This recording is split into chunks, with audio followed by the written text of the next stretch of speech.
Hello, I hope you're all doing well out there as we near the end of the semester. Today's lecture is on new religions of Black Americans in the 20th century. It's part of our segment devoted to new religious movements, the last segment of our, six or seven throughout our time together. So in this lecture, let's get into it. We'll talk about the following identifications, main terms. The Great Migration, Marcus Garvey, the Moorish Science Temple, Nation of Islam, Malcolm X, and Worth Dean Muhammad.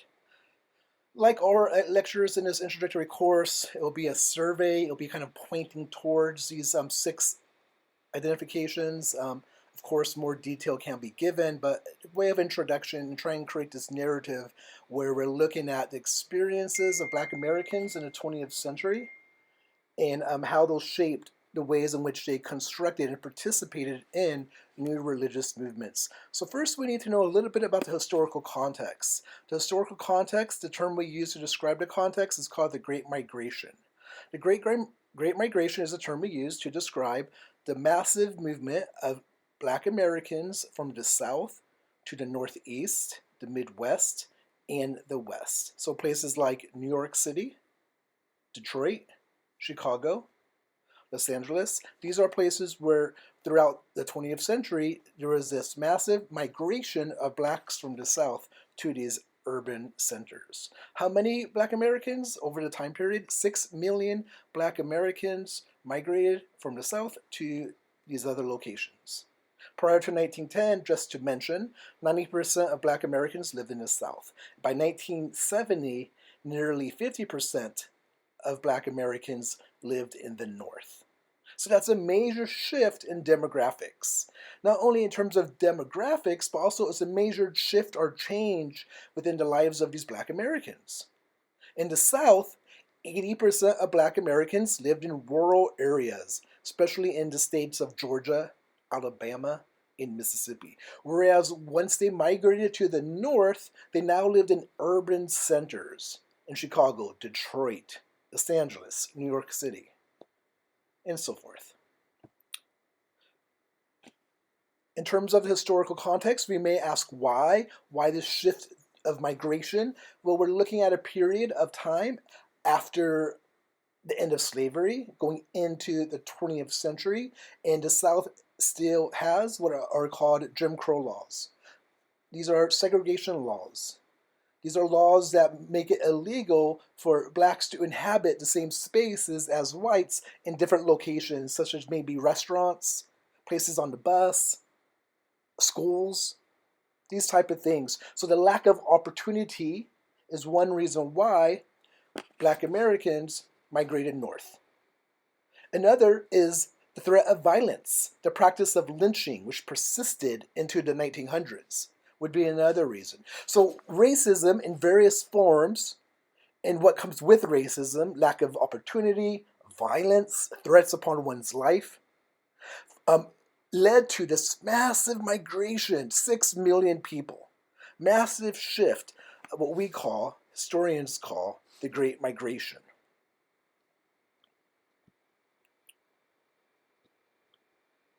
It is within this time of Great Migration that Black Americans were met with greater opportunity and with greater challenges and with risk.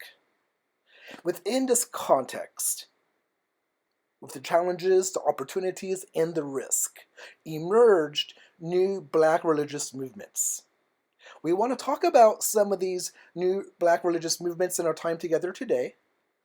But before we look at two movements, the Moorish Science Temple and the Nation of Islam, we want to talk about one figure who's a very important figure, controversial figure. His name is Marcus Garvey, because he is the first to put forth certain ideals, and he's the first to found a particular institution that becomes influential for the Moorish Science Temple, and especially people within the Nation of Islam. So let's look at Marcus Garvey, who lived from 1887 to 1940. And let's look at his life just briefly and talk about some of the significance of things he put forth and how they shaped these other new religious movements of the 20th century. So Marcus Garvey, he became the leading spokesperson for Black nationalism and Pan-Africanism in the first half of the 20th century. He inspired the international movement and later movements such as the Nation of Islam. He founded in 1914 the Universal Negro Improvement Association in Jamaica. The association was not too successful in Jamaica, and he relocated to Harlem, New York City in 1919, where the movement then grew and became the first significant black nationalist movement in the United States. Like those who come after him, some of the things that Garvey emphasized are things that were influenced and be emphasized by others, such as, say, Malcolm X. I'm going to talk about Malcolm X coming forward after him. So one thing he emphasized is the need for the black Americans to develop and have their own independent economy, which was modeled after white capitalism. So as a model of that, Garvey established Negro Factories Corporation, the Black Star Line, which was shipped freight back and forth from the United States across the Atlantic. And he found restaurants, grocery stores, laundries, hotels, and a printing press. Garvey called for, like others will as well, he called for the return of black Americans to the motherland of Africa. As a matter of fact, he was going to use the Black Star Line, his freight business, use those same boats to take Africans, black Americans, back to the motherland. That was his plan.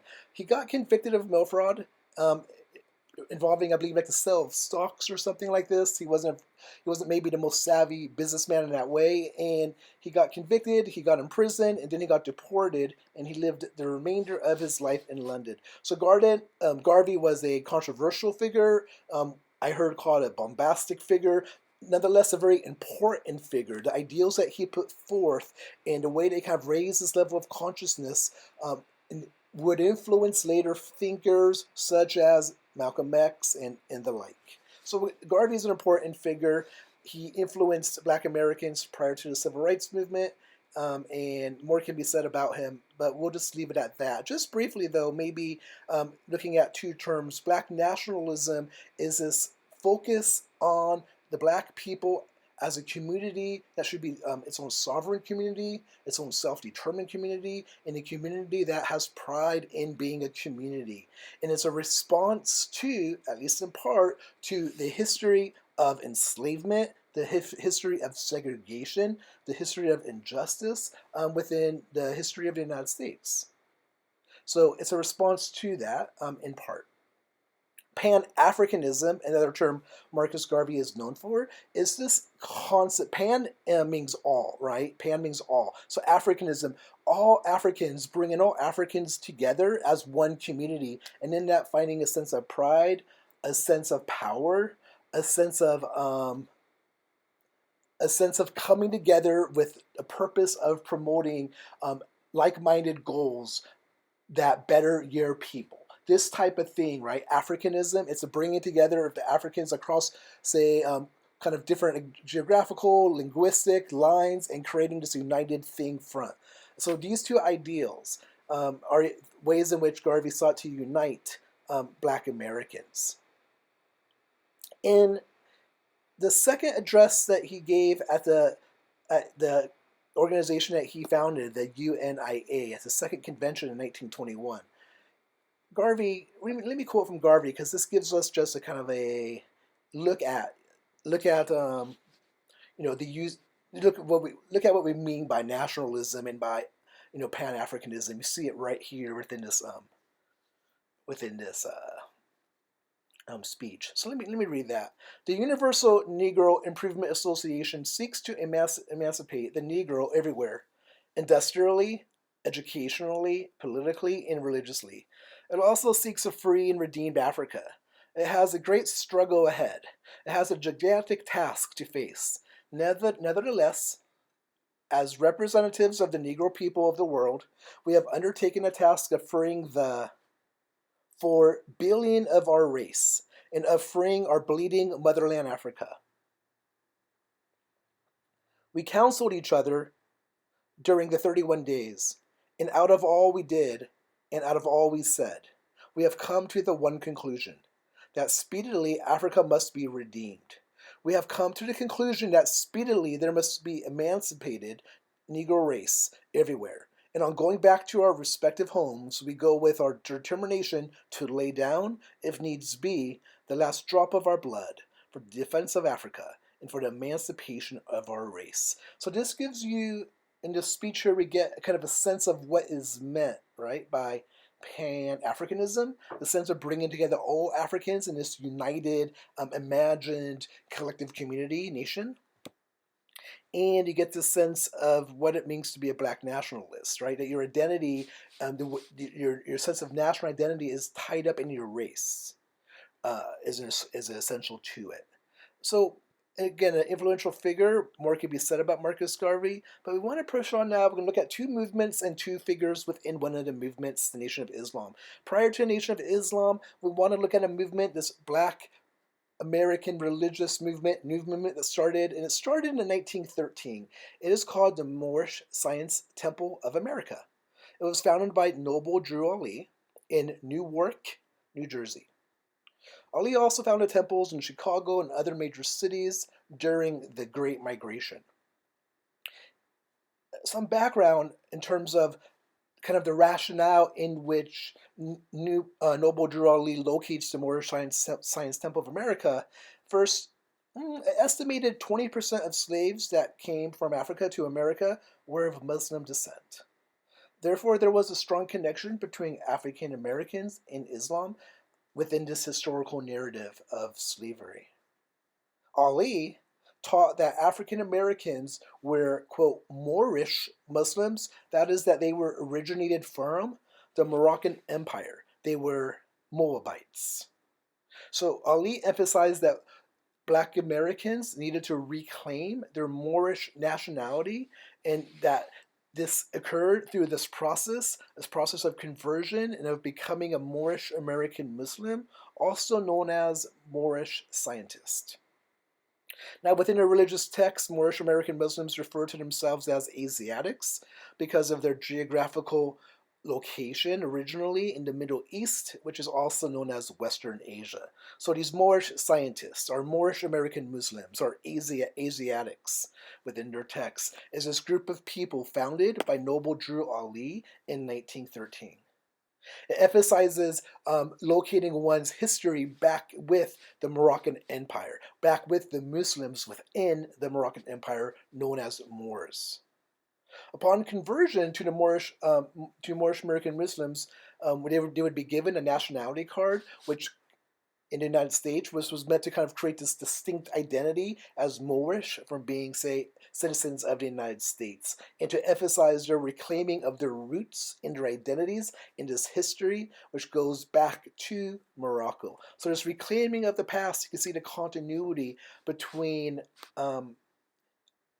Noble Drew Ali's thought and the thought of Marcus Garvey. This sense of returning to the motherlands is important within black nationalistic movements. In response to the crisis of being uprooted historically through slavery. All right, so more can be said about Marcus Garvey, more can be said about the Moorish Science Temple of America, but let's just press on and go on to the Nation of Islam, talk about that, and talk about two figures, and call it a day. Nation of Islam started in 1930 by a man named Wallace D. Fard. He established the Nation of Islam in Detroit. It has to be said that the Nation of Islam, Fard's version of it, that it bore little resemblance to classical Islam, to the Sunnis or Shiites within the Islamic traditions that we've covered earlier in our time together. For example, Muslims understand that God is one, right? Radical monotheism, and God is pure spirit. And this is different, obviously, to the Nation of Islam, which claimed that Allah, God, took human form in the person of Wallace D. Fard. These claims of Wallace D. Fard being the incarnate God may have emerged when he met Elijah Poole, who himself felt called to a religious mission, and eventually would take over as the leader of the Nation of Islam. First, Fard elevated Elijah Poole, who would change his name to Elijah Muhammad, to the role of teacher within the Nation of Islam. After Fard's disappearance, Elijah Muhammad would lead the Nation of Islam from 1934 to 1975. He himself spoke of, in his sermons, he spoke of Elijah Muhammad spoke of Rawless Fard as the incarnate God. So here, for example, is a snippet from one of his sermons where he makes such a reference. Muhammad declares, "He is not a mystery, but is known and can be seen and heard the earth over. This teaching of a mystery God enslaves the mind of the ignorant. My poor people are victims of every robbery. They are so pitifully blind, deaf, and dumb that it hurts. But I am going to prove them that Allah is with me. Allah loves us, the so-called Negroes, tribe of Shabazz, so that He will give lives for our sake today. Fear not. You are no more forsaken. God is in person." Right there you have that incarnate teaching of the incarnate God. God is in person. And stop looking for a dead Jesus for help, but pray to him who Jesus prophesied would come after him. So you have text within the Gospel of John, for example. It talks about this helper coming after Jesus. Jesus uses that language. I think it's referencing that. Then Muhammad, he ends by saying, "He who is alive and not a spook." So the one who is alive is this incarnate God who is Wallace Fard. But Fard disappears, and Elijah Muhammad takes over the Nation of Islam. Now, after Elijah Muhammad, or during his life, you're going to get another prominent figure, and that's what we want to look at now, who becomes the spokesperson for the Nation of Islam for a period of time, and his name is Malcolm X. Malcolm X was born Malcolm Little in Omaha, Nebraska. He lived from 1925 to 1965, and from Omaha, Nebraska, his family would move to Lansing, Michigan, where he spent much of his childhood. Malcolm X's life was marked from his childhood onwards. It was marked by violence and much difficulty and hardship. So when he was 6, Malcolm's father was run over by a streetcar. The coroner ruled this death a suicide, but the Little family believed his death was at the hands of a white supremacist group. Throughout Malcolm's father's life, he faced the threat of violence and violence against him. So the autobiography of Malcolm X, for example, the very first chapter, the very first sentence, it starts with Malcolm X in the womb of his mother in their home in Omaha, Nebraska, and the members of the KKK on horses roaming around the house calling for the father of Malcolm X, with I believe torches or guns in hand. You can take a look at that to verify. And the father's not there, and thus you have the opening scene. And actually, Malcolm X talks about how his father was a preacher, a Christian preacher, and he preached the teachings of Marcus Garvey, who we talked about, and he preached the teachings of, say, Black nationalism, Pan Africanism, within a kind of a Christian context. Malcolm says early on in his autobiography that he himself can never see himself becoming a Christian and being a Christian, in part because of the way in which it was used within white America, to paraphrase here. Anyways, his figure is an important figure. His father is an important figure in his life. He is killed when Malcolm is 6. After his father's death, the family became impoverished. The mother suffered then from a nervous breakdown, and she was taken away from her children and put into a mental health institute, and the children were placed in foster care. Malcolm moved to Lansing, Michigan, where famously within the autobiography it talks about a couple things. One, he was in junior high school. He was president of his class.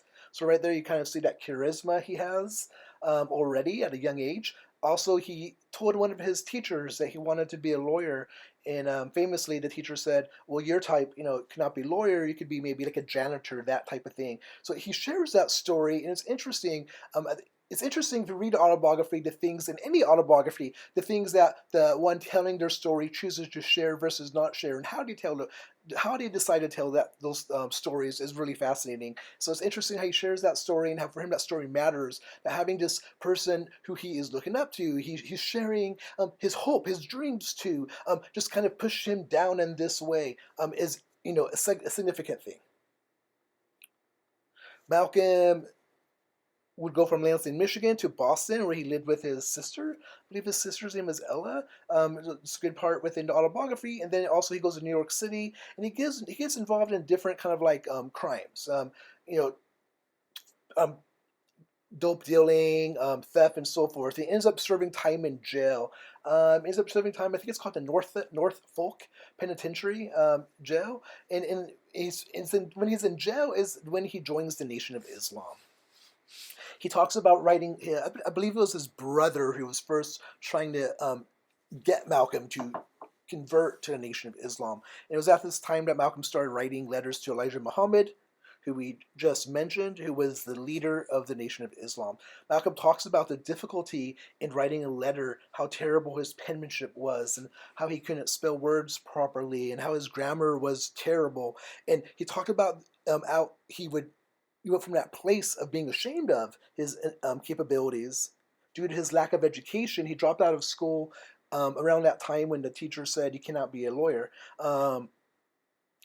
And how he talks about when he's in jail, he talks about getting this homegrown education and how he learned how to write, how he kind of used the jail itself as not a cell in a sense of a penitentiary cell, but almost like a monastic cell. Like the word cell is used by the monastic Christian tradition to describe the little rooms that monks stay in for the vast majority of their day. And that place of solitude is a place of spiritual and intellectual growth.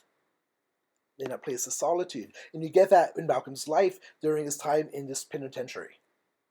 He calls it a homegrown education. He talks about how he was insistently reading about different histories and different tellings of the past, and seeing within it this kind of racism where again and again these stories are telling of the ways by which white people have done violence to people of color. He talks about copying each word within the dictionary famously. He talks about starting with the letter A, and going to the Z. And he says, I can never forget that word. The word is aardvark. Aardvark, the very first word he saw in the dictionary. Ironically, Malcolm titles this chapter that covers his time in jail. There's an irony here. He titles it Saved.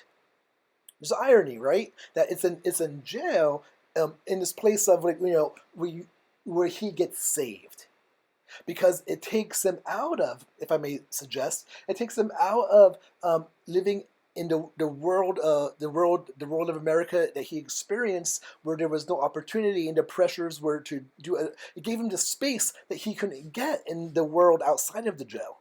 It gave him a space to have a time to be and educate himself. It's so important to think about, right? That education is a privilege. It's a privilege. To sit around and have time to read and to think is a privilege. And for Malcolm to get that privilege, it necessitated him going to jail. He was saved, or he got his homegrown education while in jail. That's the irony. So that's a great chapter, Saved. I would recommend that chapter if you're interested within the autobiography. By 1952, Malcolm was released from prison, and he became a disciple of Elijah Muhammad. And he took the surname X to protest the absence of an African name and to recall the X that was branded on some slaves. As the leading spokesperson for the Nation of Islam, Malcolm became the leader of the Harlem Temple, where he rose to a place of national prominence.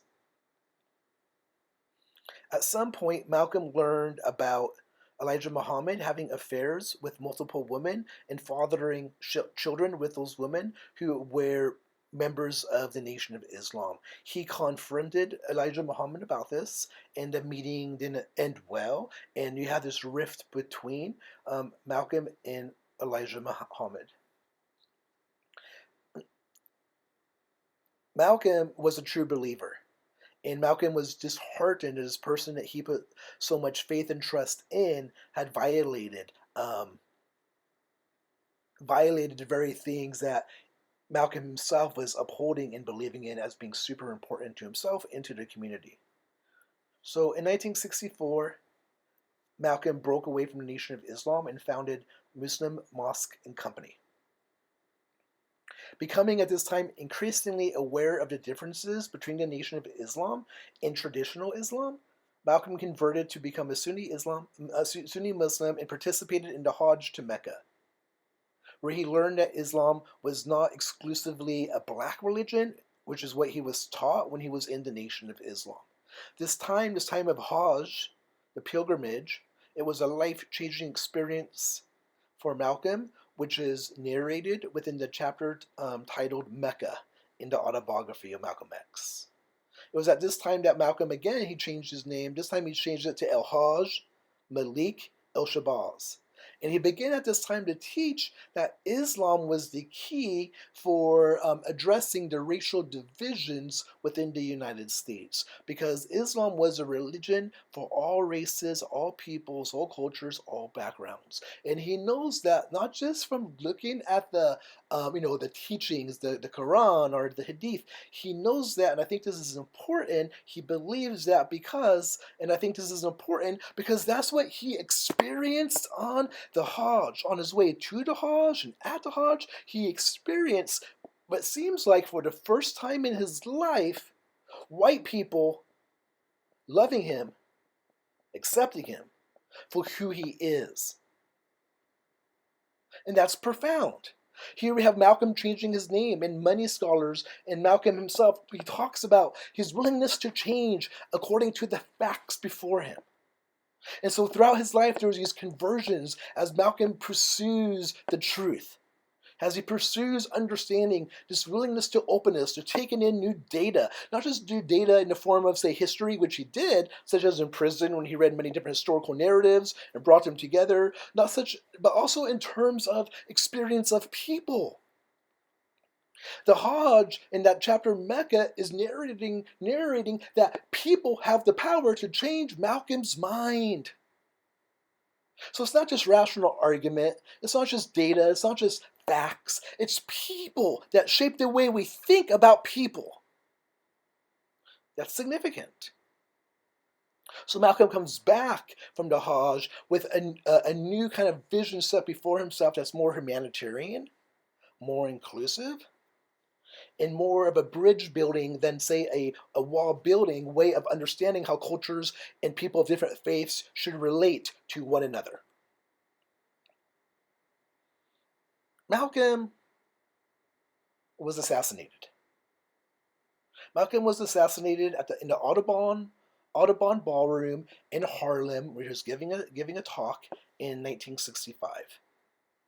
3 members of the Nation of Islam were convicted of this crime.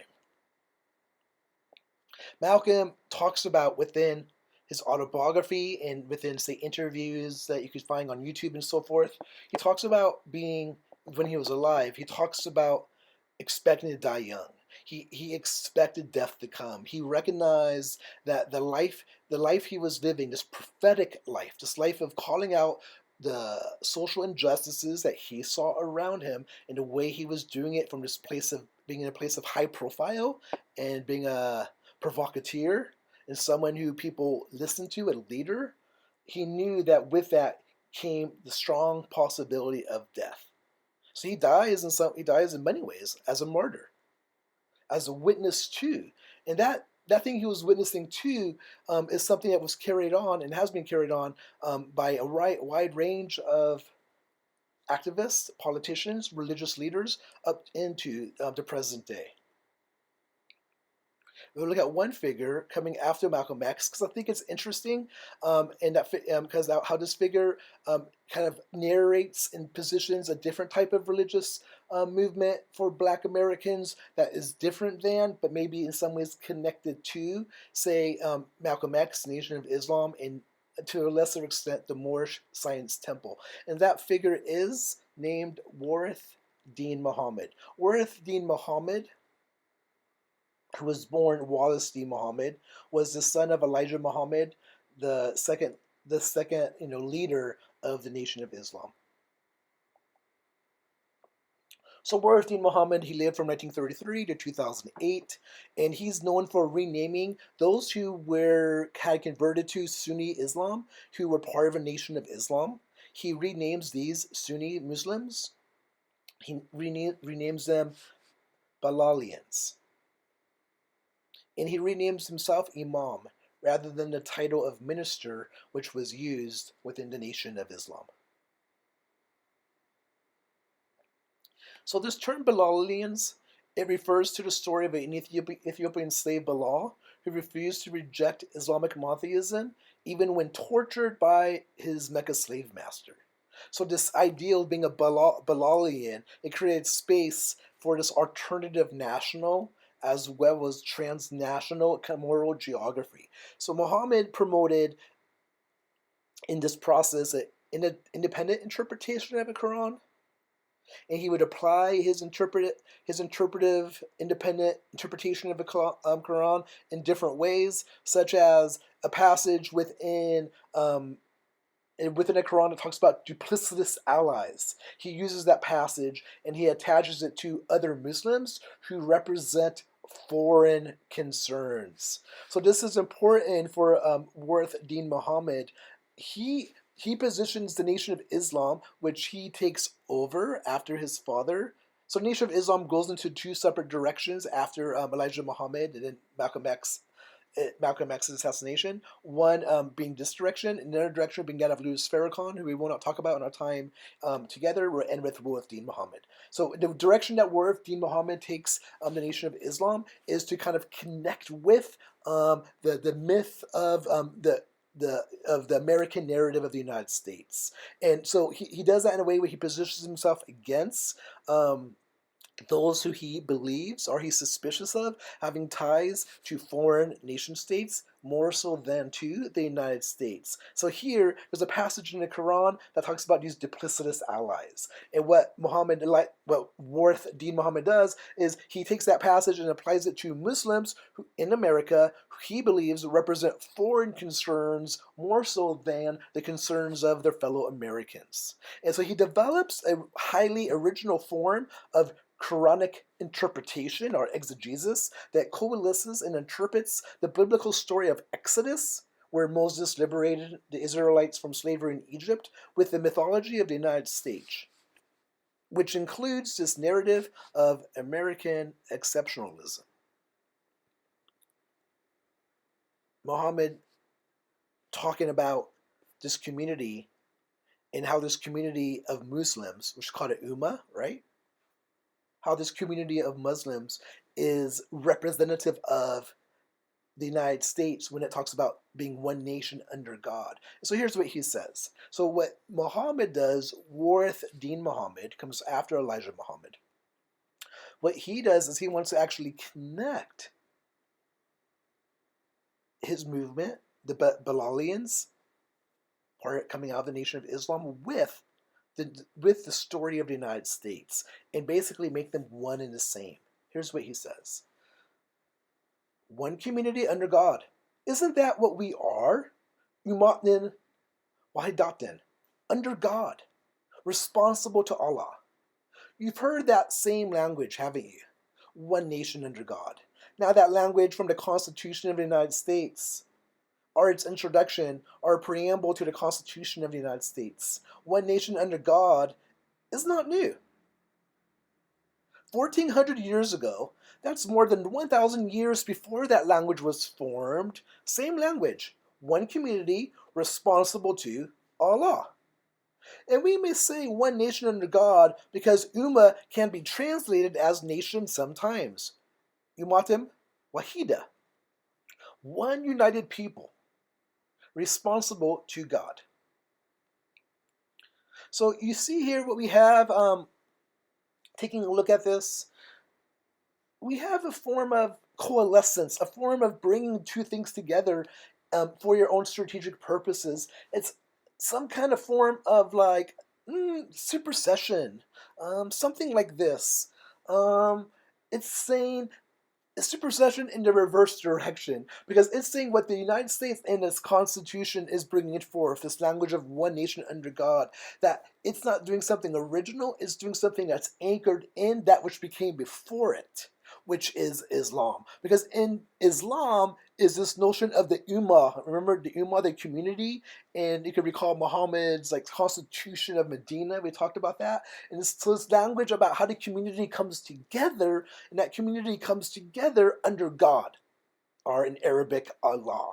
And so this is the argument that Muhammad's making. His response to the experience of blacks in this period of the Great Migration onwards is to try to connect the blacks and Muslim blacks to the same narrative of the United States, because it's the Islamic narrative that underpins the American narrative.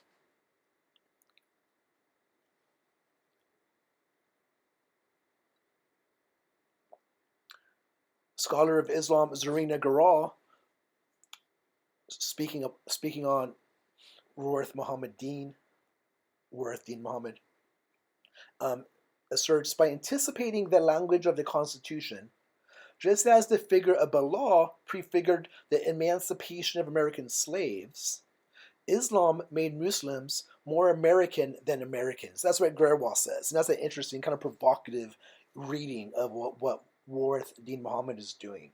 Again, from Grawal, she writes, in this aforementioned speech, Muhammad represents Quranic verses about the obligations to be moral exemplars, applying them to Muslims' special role in the United States, while also reformulating the story of Exodus as a rejection of transnational Muslim and transnational black outsiderhood.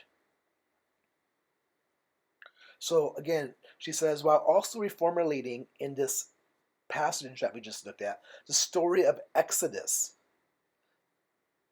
as a rejection. So what does Worth Deen Muhammad's reading of Exodus do? It rejects this notion of a transnational Muslim in a transnational black outsiderhood. Okay, I get it. You get it? You see what he's saying there? What she's saying there, Zarina Garal? That he rejects his transnational Muslim identity because he's more emphasizing the American national identity and tying it to his understanding of Islam. So he's rejecting a transnational identity, okay, and he is rejecting this notion of this black outsiderhood as identity that is transnational. So he's contesting things that we see, right, in the Moorish Science Temple, and in part things we see in earlier forms of the Nation of Islam. This is how I'm reading it. But you can think about it as well. Your thoughts on that would be, take a pause and do so.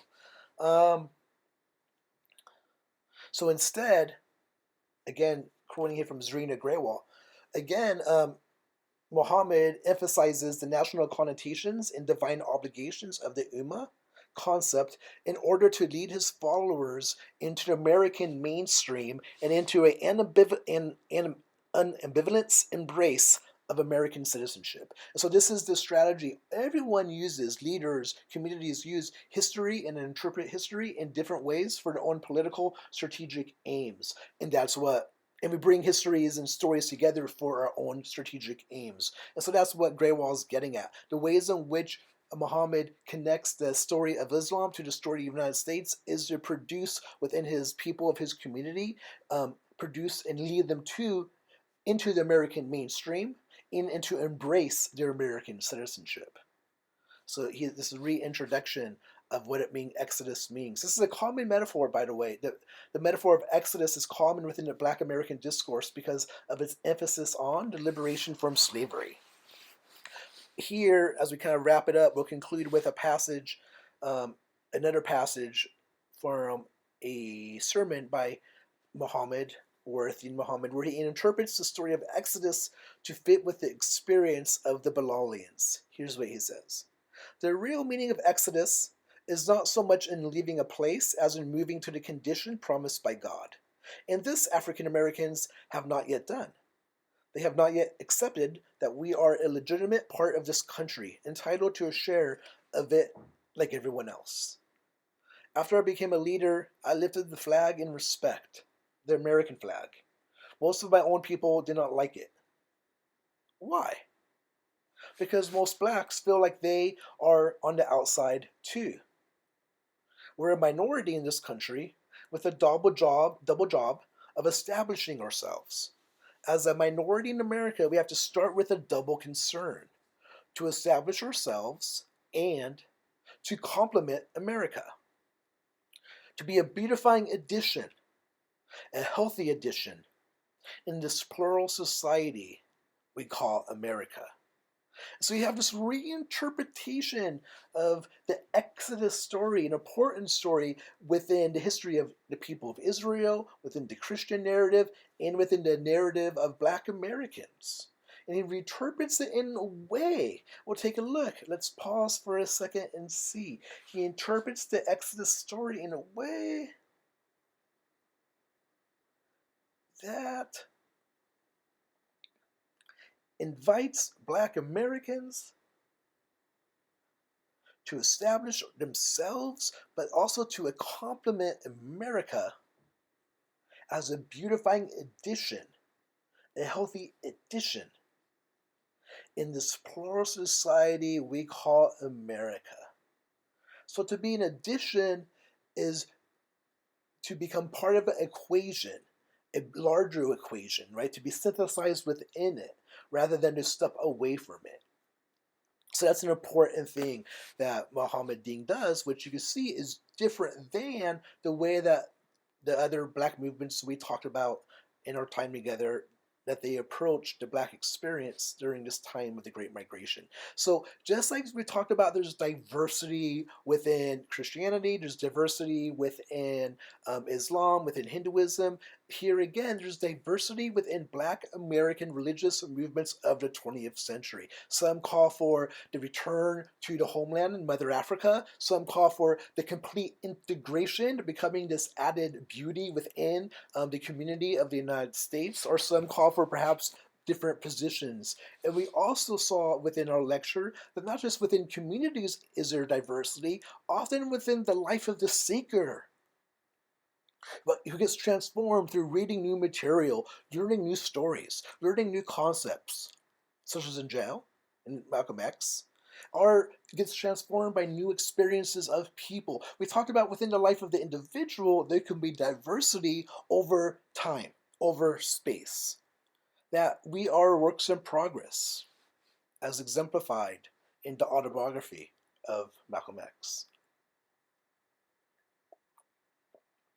To conclude, it could be argued that all theology and religious expression is colored by its geographical, cultural, and historical location.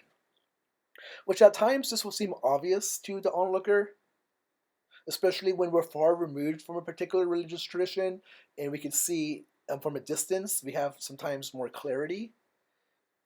And just to mention again, beating it a little bit more here, this recurrent chorus line this semester has been that there is no such thing as a pure religion. That is, there's no such thing as a pure one way to be anything. Hindu, Buddhist, Jew, Christian, Muslim, and what it because what it means to be a Buddhist, Jew, and so forth, what it means to look like, think like, worship like, what it means to be any of these is always determined by the cultural, racial, historical, linguistic, economic, and social context, right? Which gives each of these its color within a particular place and time.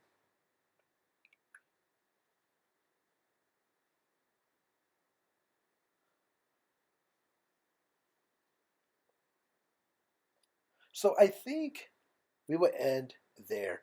Thank you so much. If you have any questions as you work on your last analytical essay on the autobiography of Malcolm X, please do let me know. You can send me a text or email. I'll do my best to get back to you. Other than that, hope you're doing well. Wishing you all the best. Hope you end the semester well. And yeah, I'll be back in touch. All right, take care. Bye bye.